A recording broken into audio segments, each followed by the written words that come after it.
तो आइए पढ़ते हैं कि एक सीएम के विरुद्ध हम कब कंटेम्प्ट ऑफ कोर्ट की प्रोसीडिंग्स ला सकते हैं या नहीं ला सकते हैं, क्योंकि ये क्वेश्चन थोड़ा इंपॉर्टेंट रहता है कि सीएम के विरुद्ध भी क्या कंटेम्प्ट ऑफ कोर्ट की प्रोसीडिंग्स, यानी एक राज्य का जो मुख्यमंत्री है क्या उसके विरुद्ध कंटेम्प्ट ऑफ कोर्ट की प्रोसीडिंग्स को चलाया जा सकता है कि नहीं चलाया जा सकता है। इसके ऊपर मैं आपको 3 केसेस बताऊंगी। एक सिविल का रहेगा, एक क्रिमिनल कंटेम्प्ट का रहेगा और एक में रहेगा कि अगर हमें कंटेम्प्ट ऑफ कोर्ट की प्रोसीडिंग्स लानी है तो उसका प्रोसीजर क्या है। तो जो सबसे पहला केस है वो है EMS Namboodiripad versus TM Nambiar, AIR 1970 supreme court का है, जो इसके पेज नंबर 2015 पे दिया गया है। इसमें जो नंबूदरीपाद जी थे वो केरल के सीएम थे। इन्होंने एक प्रेस कॉन्फ्रेंस में यानी संवाददाता सम्मेलन में कहा था कि न्यायपालिका अन्यायपूर्ण आचरण के प्रकरण के रूप में है और न्यायमूर्तिगण वर्ग घृणा मार्गदर्शित होते हैं, मतलब वर्ग घृणा के द्वारा उनका जो है मार्ग का दर्शन होता है और वो निर्धन के विरुद्ध धनवान के लिए पक्षपात करते हैं। Means an instrument of oppression and the जजेस आर डोमिनेटेड, मतलब जो न्यायपालिका है, जो कोर्ट है, it is an instrument of oppression and the जजेस are dominated by class hatred, class prejudices, instinctively favouring the rich against the poor. वो गरीबों के अगेंस्ट में जो रिच हैं, जो अमीर लोग हैं, उनका फेवर करते हैं। इसमें कोर्ट ने माना कि ये जो उनका वक्तव्य था, this statement is against the court and it is scandalising, न्यायालय की गरिमा को कलंकित करता है, इसलिए इसको कंटेम्प्ट ऑफ कोर्ट माना, क्रिमिनल कंटेम्प्ट ऑफ कोर्ट माना, क्योंकि ये न्यायालय की गरिमा को कलंकित कर रहा है। इसका प्रकाशन हुआ है, इसके पेपर में निकाला गया, लोगों को पता चला, तो उन्होंने कहा कि it's a criminal contempt of court and इसलिए यहाँ पे जो है एक बहुत ही कम फाइन डाला गया, 50 रुपए का फाइन डाला गया, केवल एक इसलिए कि बताना था कि that is a contempt of court और उन्होंने कुछ गलत किया है। तो आप कंटेम्प्ट ऑफ कोर्ट चाहे कोई भी है, कोई भी नहीं कर सकता, कोई ऐसा वक्तव्य नहीं दे सकते जिससे कि न्यायालय की गरिमा को ठेस पहुंचे। तो इसके लिए आपको बहुत ध्यान देने वाली चीज है। तो EMS Namboodiripad versus TM Nambiar एक केस हो गया।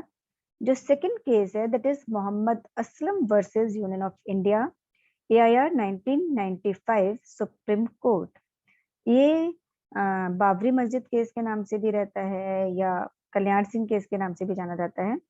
इसमें जो यूपी के सीएम थे कल्याण सिंह जी, उन्होंने बाबरी मस्जिद की सुरक्षा का परिवचन न्यायालय को दिया था। Means he gives an assurance undertaking for protection of Ram Janmabhoomi and Babri मस्जिद स्ट्रक्चर। उन्होंने कहा था कि हम इन दोनों स्ट्रक्चर्स को कोई भी नुकसान नहीं पहुंचने देंगे, इसका उन्होंने परिवचन दिया था, अंडरटेकिंग दी थी।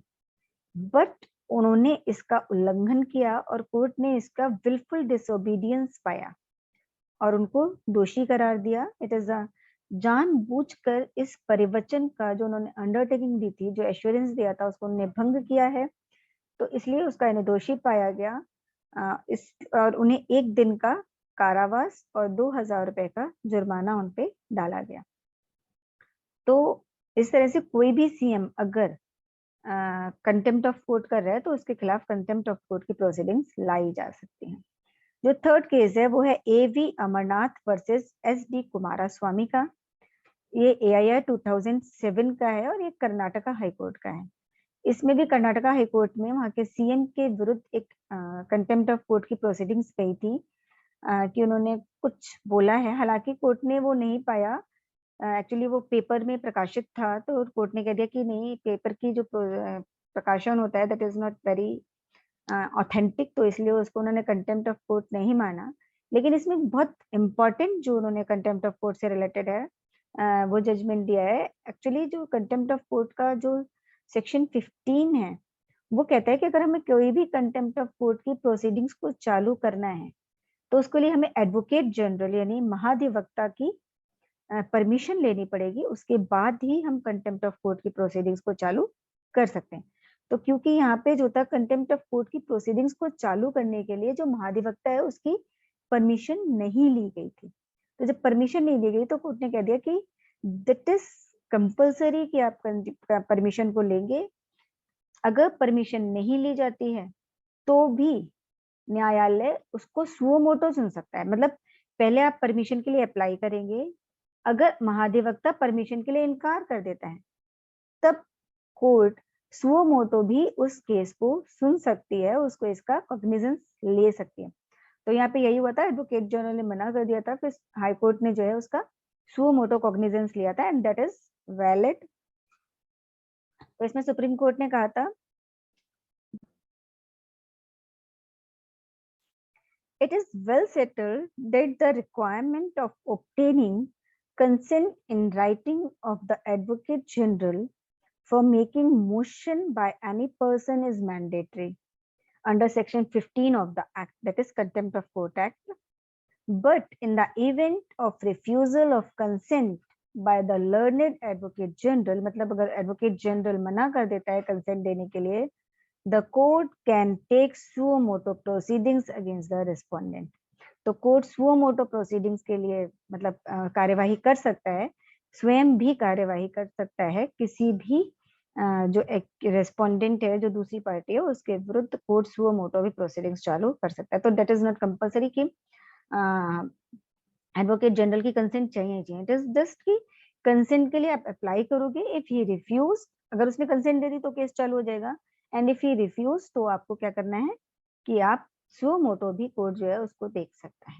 तो दैट इज नॉट कि अगर उसने कंसेंट के लिए मना कर दिया तो सुओ मोटो का मतलब कोई कंटेम्प्ट ऑफ प्रोसीडिंग्स का केस ही नहीं चालू हो सकता है, वो हो सकता है, और it is very well settled law now.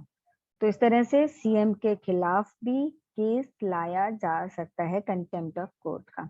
इसमें तीनों केस याद रखिएगा, EMS Namboodiripad, Mohammad Aslam versus union of India and AV Amarnath versus HD Kumaraswamy, यही 3 केस मेन है। तो इस तरह से इस पॉइंट को आप याद रखिए, तो आपके 2-3 क्वेश्चंस तैयार हो जाएंगे, 4-5 क्वेश्चंस, इनको अच्छे से तैयार कीजिए ताकि आपका वाइवा अच्छा हो। ऑल द बेस्ट, एंड अगर आपको मेरा ये वीडियो पसंद आ रहा है तो इसे लाइक और सब्सक्राइब कीजिए। Thank you. अगर आपको मेरा ये वीडियो पसंद आया है तो इसको मेरे चैनल को सब्सक्राइब कीजिए और इसे लाइक कीजिए। Thank you.